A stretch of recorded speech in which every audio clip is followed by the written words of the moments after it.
الله أكبر الله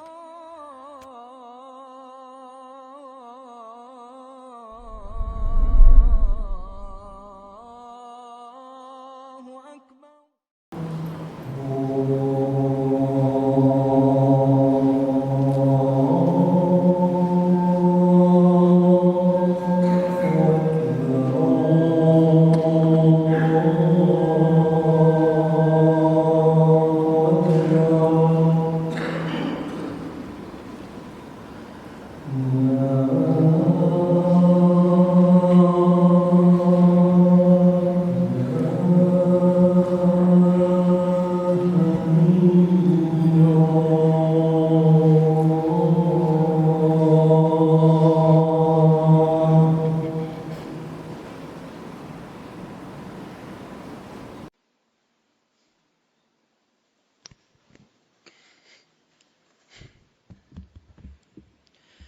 إن الحمد لله نحمده ونستعينه ونستغفره ونستهديه ونؤمن به ونتوكل عليه ونعوذ بالله من شرور أنفسنا ومن سيئات أعمالنا من يهديه الله فلا مضل له ومن يضلله فلا هادي له وأشهد أن لا إله إلا الله وحده لا شريك له وأشهد أن محمدا عبده ورسوله.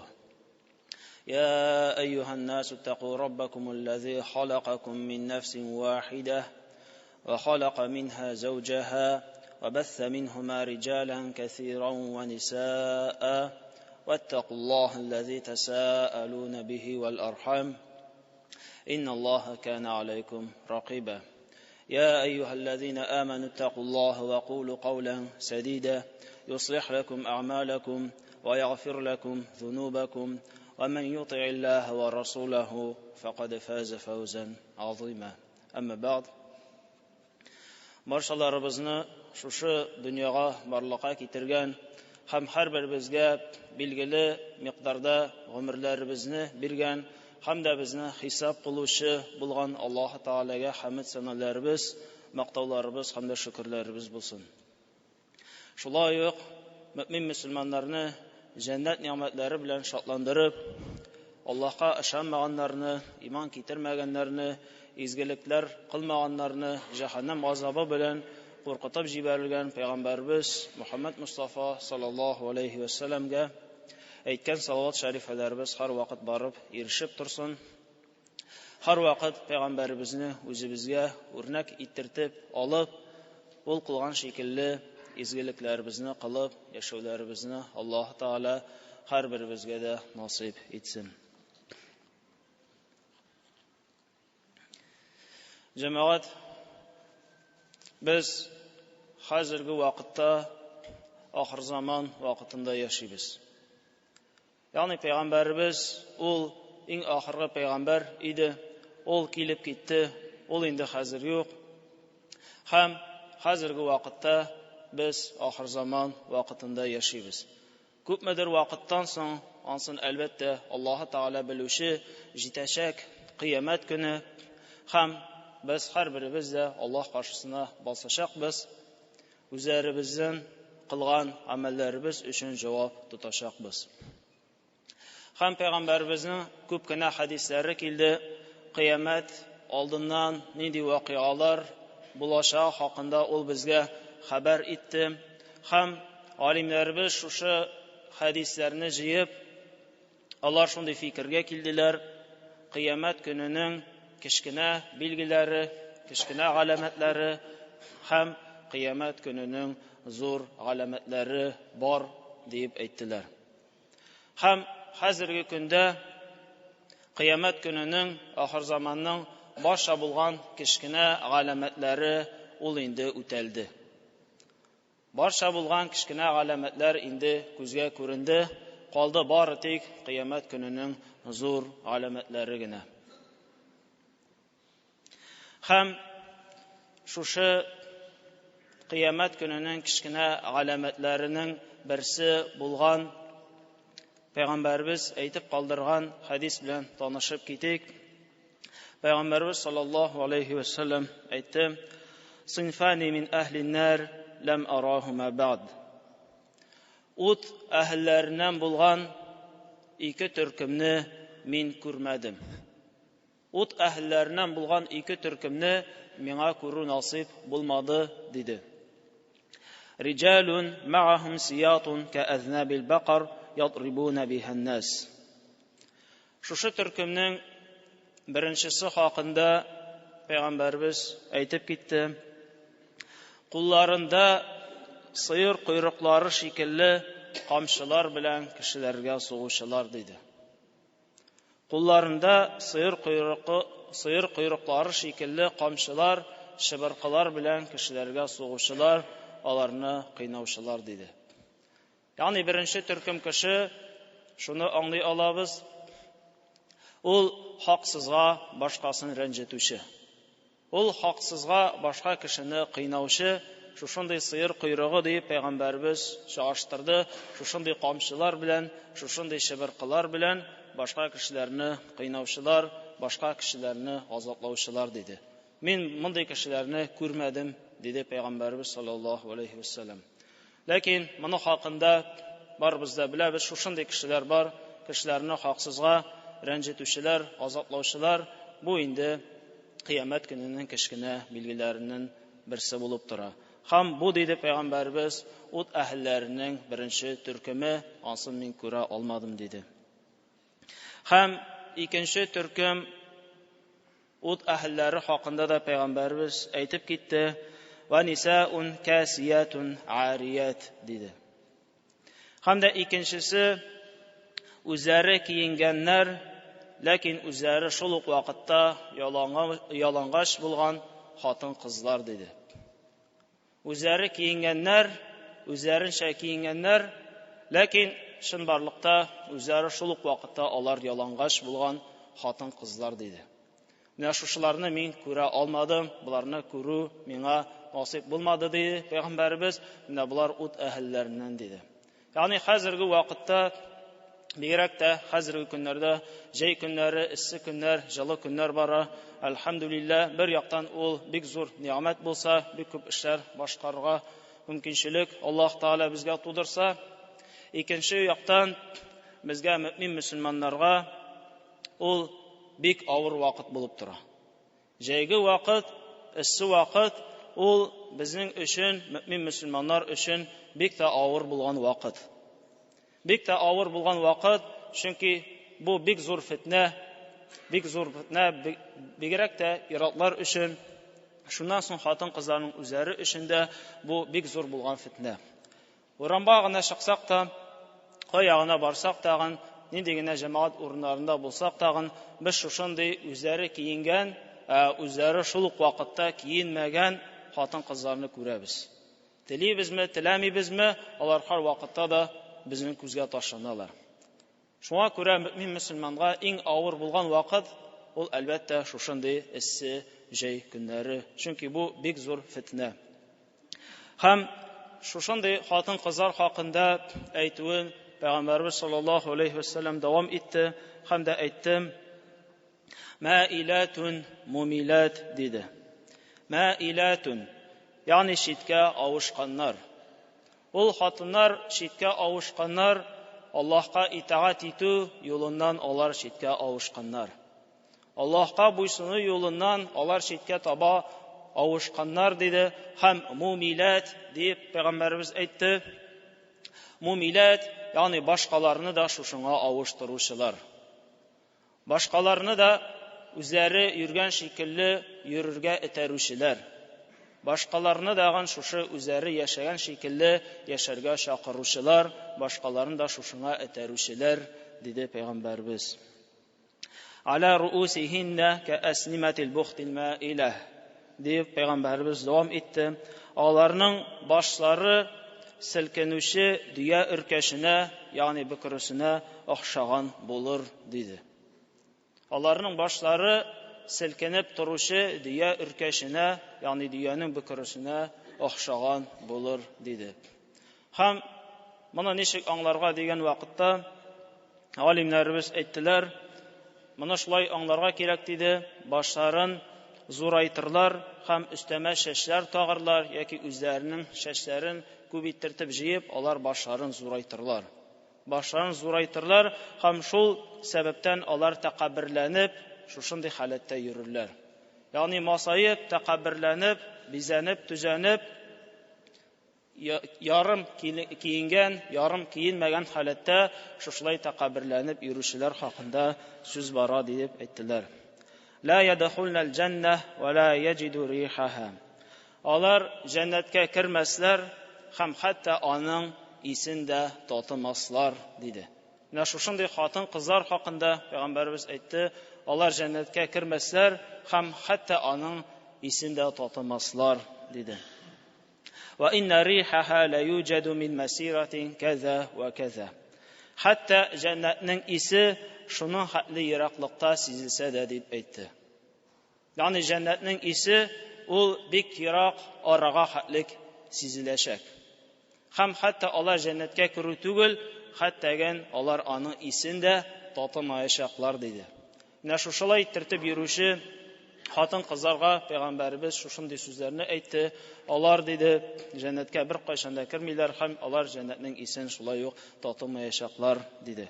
Ягъни Пәйгамбәрбез безне шушындый вакыйгалар буенча кисәтте, шушындый вакыйгалар булачак кыямәт көненең кичкенә билгеләре булып тора һәм хәзерге вакытта булар әлбәттә инде бу билгеләр инде булды.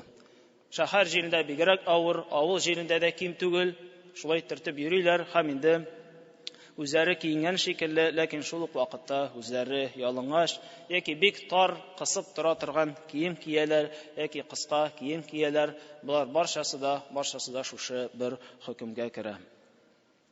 Һәм Пәйгамбәрбез үзенең икенче бер хадисендә әйтте: "Фа инна аввалу фитнату бани Исраил канат фин ниса." Дөреслектә Бәну Исраилнең иң беренче фитнәсе ул да булса хатын-кызларда булды диде. Бәну Исраил, ягъни безгә хәтле килеп киткән халыктагы иң беренче булган фитнә ул да булса шушы хатын-кыз фитнәсе булды. Һәм шушы хадисның башында ул әйткән иде: "Фаттакун ниса." Хатыннардан куркыгыз, хатын-кызлардан куркыгыз, чөнки иң беренче Бәну Исраилнең фитнәсе ул хатын-кызларда булды диде. Һәм башка шуңа охшаган хадисен китерәбез. Пәйгамбәрбез әйтте: "Ма таракту бa'ди фитнатан адарру 'ala ar-rijali min an-nisa." Ирләргә иң зыян китерүче фитнә ул да булса хатын-кыз фитнәсе диде. Ягъни үземнән соң ирләргә иң каты зыян китерә торган фитнәне калдырдым, ул да булса хатын-кыз фитнәсе диде. Ул да булса хатын-кыз фитнәсе. Һәм күпме ирләр туры юлдан язалар шушы халәтләрдән соң. Күпме ирләр сулга борыла башлыйлар һәм күпме гаиләләр таркала, күпме гаиләләр җимерелә, менә шушылай иттереп йөрүләр сәбәпле. Һәм Аллаһ Тәгалә безгә мөмин мөселманнарга әмер итте һәм Коръән Кәримдә әйтте: "Кул лил муъминина ягудду мин абсарихим ва яхфазу фуружахум." Мөмин иратларга әйт диде Пәйгамбәрбезгә саллаллаһу алейхи ва саллямга әйтте: "Карашларын төшерсеннәр, җенес агъзаларын сакласыннар. Яхфазу ва яхфазу фуружахум. Залика азка лахум." Бу алар өчен чисталык диде. Ягъни карашларын төшерсеннәр һәм кирәкмәгән җиргә карамасыннар, җенес агъзаларын саклансыннар, бу алар өчен чисталык булыр диде. Инналлаха хабирун бима яснаун. Дөреслектә Аллаһ аларның нәрсә эшләгәне хакында хәбәр бирүче диде.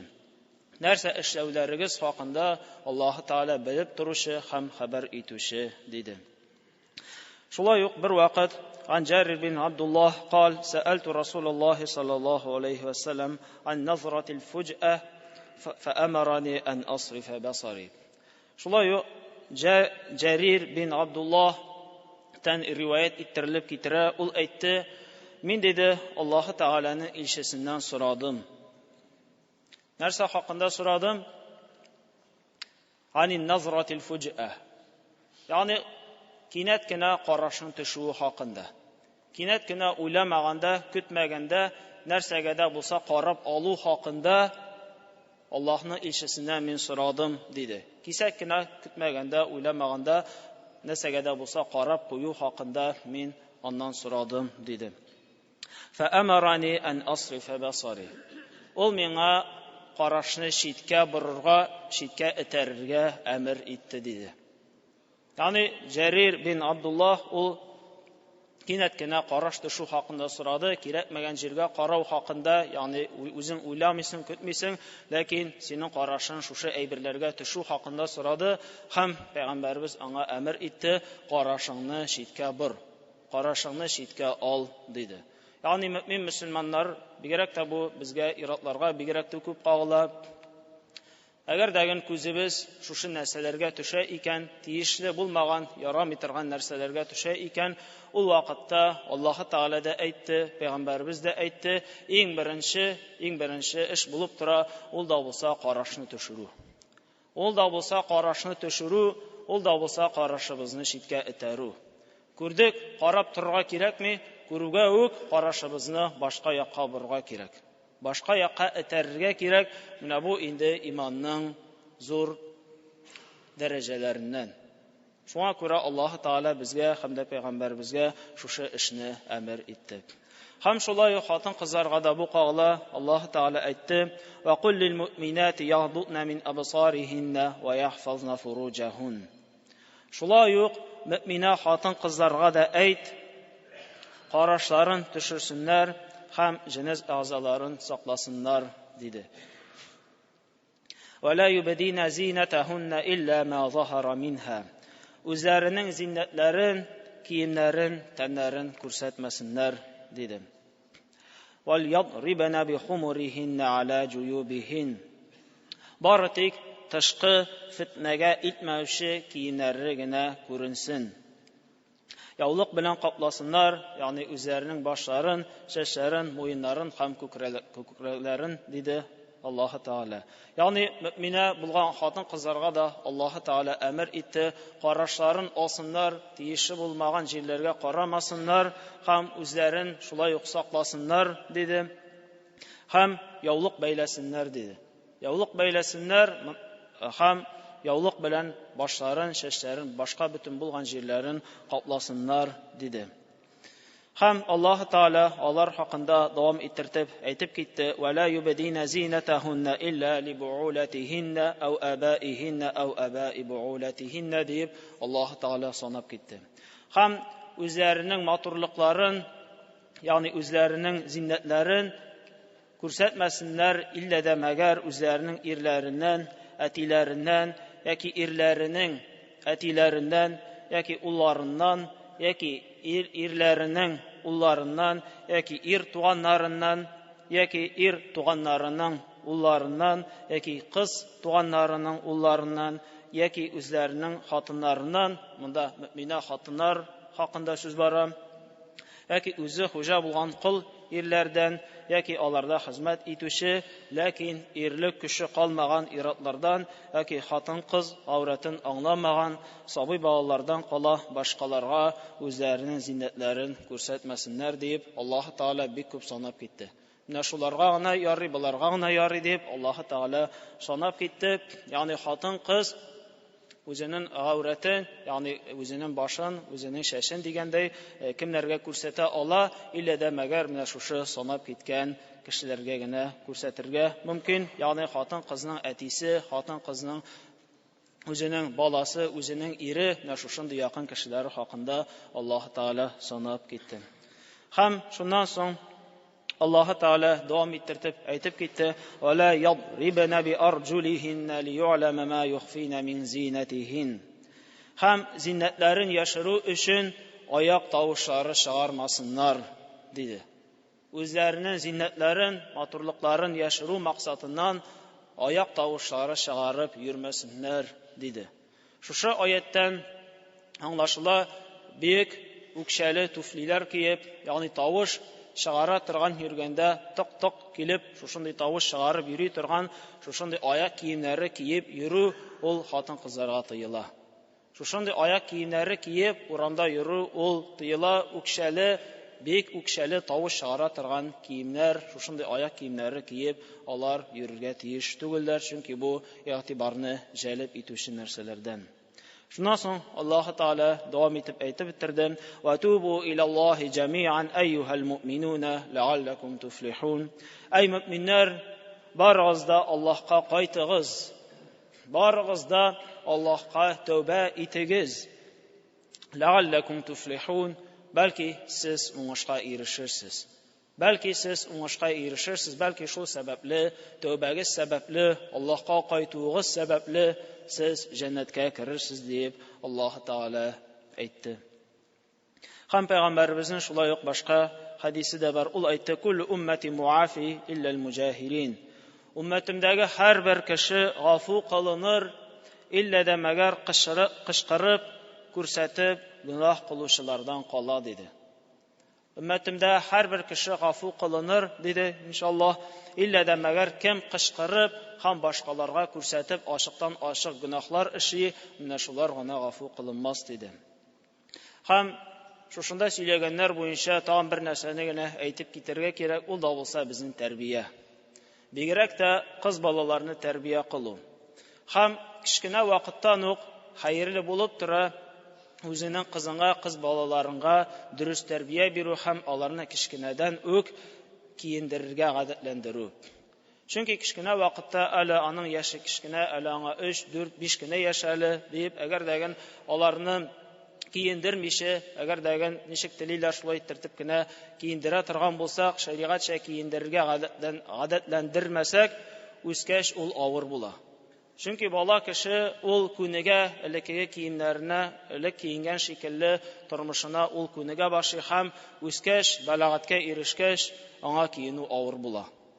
Аңа киенү күпкә авыр була, шуңа күрә хәерле булып тора кичкенәдән үк үзебезнең кыз балаларыбызга дөрес тәрбия бирү, кичкенәдән үк аларны шәригатьчә киендерергә тырышу. Шәригатьчә киендерергә тырышу, әгәр дә кичкенәдән инде алар гадәтләнсәләр, үскәч иншаллаһ бернинди дә проблема булмаячак.